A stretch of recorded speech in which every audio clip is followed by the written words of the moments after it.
Hi guys! So for today's video, samahan niyo kami sa exciting gala to the beautiful Blue Lagoon, located in Ekerömonsö, Sweden. Tara! Let's explore this hidden gem and enjoy the beautiful views together. Ayan na rin, sa sobrang aga ko day, ayan na. Nagpunta na lang ako ng mag-isa kasi yung makasamahan ko day, nabilin.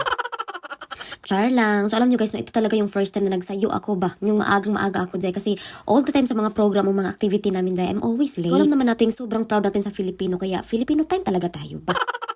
At alam nyo guys, mag-isa ako dito naglakad day. Wala talagang kataong tao day. Talagang ako lang talaga. Feel na ko day, mura kong naglakaw sa Egypt kasi sobra kaputi sa balas. Unya hastang inita. Buti na nga lang may mga pine tree dito day. Pero alam nyo day, no, at this moment, ang nafe-feel ko bitaw day kay kanang murag parang may ano day, zombie or mga wrong turn ba. Ay, ano ba to eh.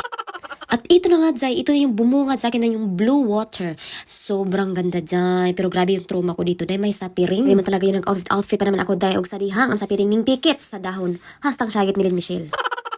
Pero alam nyo guys, no, before anything else, yung mga kasamaan ko talaga sobrang excited sa event na to. Ha? Event talaga. Pinaghahandaan kasi namin to guys. Hindi kami nagpaplano, abrupt plan lang. I mean yung pinaghandaan namin yung pagkain. Kasi alam nyo man ang Pilipino, kain.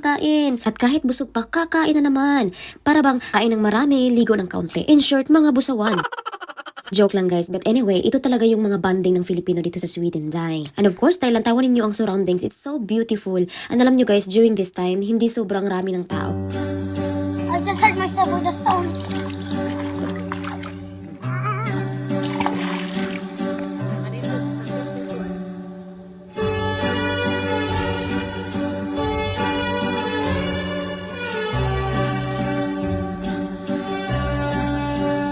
Wherever you go, that's where I'll follow. Nobody's promised tomorrow, so I'ma love you every night like it's the last night, like it's the last night. If the world was ending, I wanna be next to you. Grabe maginandagan, murago kaigit. But anyways guys, ito yung bonding namin, di ba? May concert dito, kaya yung mga langgam, nabulabog kasi yung sobrang ingay namin sa. Lahi ragid kong in love.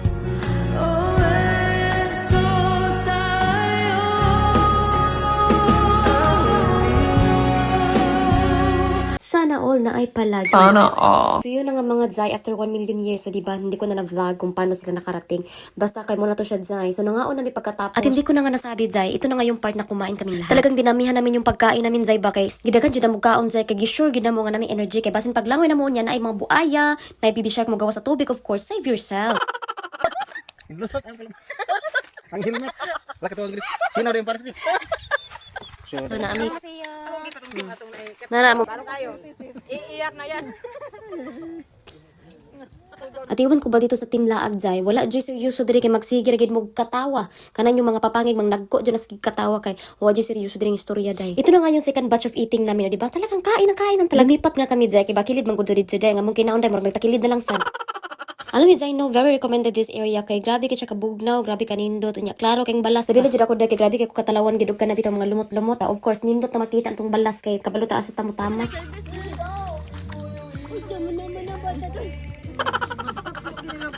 Lahira gining may hired tayo na dancer ba?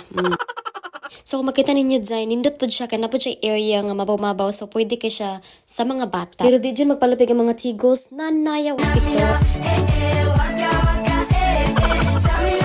So ito nga pala yung mga kasamahan ko, di ba? Parang mga dugong. Joke lang. And so after all the swimming, laughing, eating, and taking pictures and making memories, it was finally time to start packing. And just like that, our Blue Lagoon adventure is slowly coming to an end. Thank you so much for watching. This is your #Michelle's Adventure in Sweden.